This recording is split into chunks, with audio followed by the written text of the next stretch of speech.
YouTube, Dustin Rider here. Welcome to my review for Kamen Rider Gavv episode, I believe it's 42.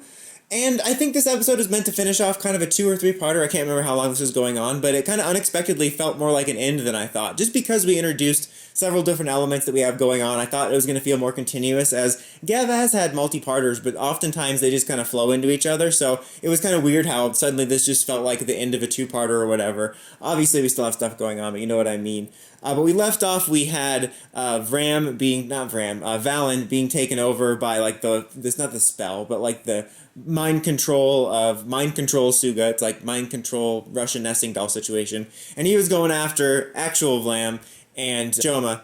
And he's kind of one of those classic, boring, like, oh, our friend's been turned against us and he's attacking irrationally. Like, I don't know, I wasn't all that into that. I did kind of like that we not turned it on its head, but that we didn't like stick with that too long. And we actually had kind of a cool scene when they tied him up. Like, honestly, I thought after they were fighting and he was like demorphed, it was going to stop and it was just a way for Suuga and Neville to get away. But it just continued after he was still in civilian mode and tied up. And I did like the scenes of when he was tied up, of him kind of arguing with himself, where you have kind of the devil on his shoulder, which is the poison or the mind control, whatever, talking, saying like, oh, your enemies are the other riders, and then like the actual self being like, remember why you started this in the first place, the professor guy, and all this stuff, and your mother. And it was kind of nice, just because in a way it kind of reminded me of how often Valin will subvert expectations of these usual type of characters, you know, the character going after revenge of the main rider and flying off the handle after he finds out the information. And the fact that this wasn't just a generic situation of, oh, he's mind controlled until he destroyed the device only, or, you know, did some sort of cure, like he did it himself. I thought that was kind of cool. Still kind of just like whatever on it, like it was kind of fine first part of the episode.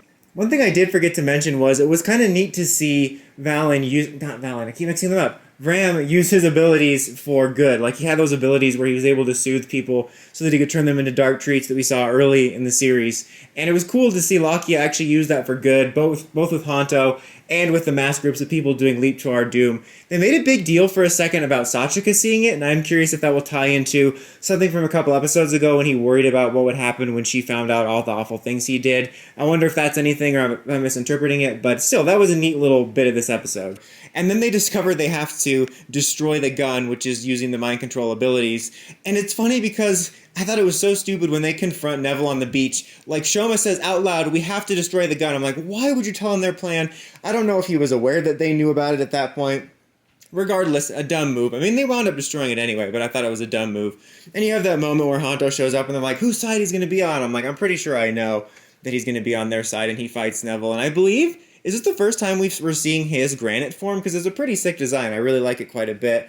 And they also do this bit where Suuga's ordered to do a leap to your doom moment and have like all these citizens walk into the ocean, and one of them just happens to be Shoma's uncle that he doesn't know, and he's kind of there to see the Kamen Riders, and they have one of those moments where they're like monsters or whatever, and they're like, no, they're the Kamen Riders. And I thought we did that already. I thought that the Kamen Riders already had a public reputation that they were the good guys. It felt a little weird. I mean, maybe it was specifically just so that we could have this convoluted moment where the uncle looks up granites and missing people to connect the dots. That felt a little bit convoluted to me. We'll have to see where that goes on that side, because at the end, Hanto does reveal to Shoma like who his uncle is. And when I was thinking about this is actually rather funny, because usually in Toku, when you have a family member reveal, it's like, oh, your father or uncle or mother or sister is actually this great hero, or she's actually the enemy you've been fighting all along, and it's like, it's the sweet shop guy that you've been buying from.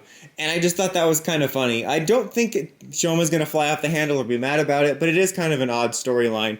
Kind of like I said last week, I really do hope that Suuga like regains some sort of agency. I can't imagine they'd bring his actor back for him just to be a zombie. And I'm going to reserve full judgment until the series and his storyline plays out. But just watching this, I couldn't help but think about, unless this completely changes my mind the way they handle it, how much missed potential there was with Suuga. Like, I hate to repeat myself, but last week I mentioned that they really did a good job of building a storyline, and right when it hit the climax of him becoming Dark Gavv or Bitter Gavv or whatever, then he was instantly dead and then tabled. And I kind of wish that he had been pulling the strings for a little bit longer in the background, like maybe reveal to us the information about his daughter or whatever, and then maybe all these different Dark Gavv variants could have been experiments. Because I was thinking again how weirdly Dark Gavv has been handled. It feels really random. It kind of reminds me rather of Delta in Kamen Rider Five. Like after it stopped being a villain, it felt like they couldn't decide who to give that to, and then it just went to the most forgettable person ever in Rider. Like the only reason I remember Delta from Fives, like the last person it landed on,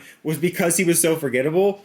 But anyway, I just kind of wish it was like that. So instead of maybe building to him becoming Dark Gavv and then, or Bitter Gavv, whatever he was, and then ending it there is have him do experiments on different people and then have the final evolution of the bitter Dark Gavv suit go to him. Like, I think I just liked Suuga the most as a villain, at least right now, and I think there was some missed opportunity there. So, I don't know. We're nearing the end game. It's kind of funny because we technically have about 2 months left because the next series happens in September. And so it's kind of a long ways away, but it's a short amount of episodes, and I'll be curious to see where we go from here. I think it feels different in the streaming era because if you were streaming this or binging it as a backlog, you could just finish this in a day or two. But now it's like we're so close to the end, but it's still 2 months away. It's just kind of weird. But what are you guys thinking of the series right now and everything going on with Suuga? Let me know in the comments as always. Until next time, Dawson Rider signing out.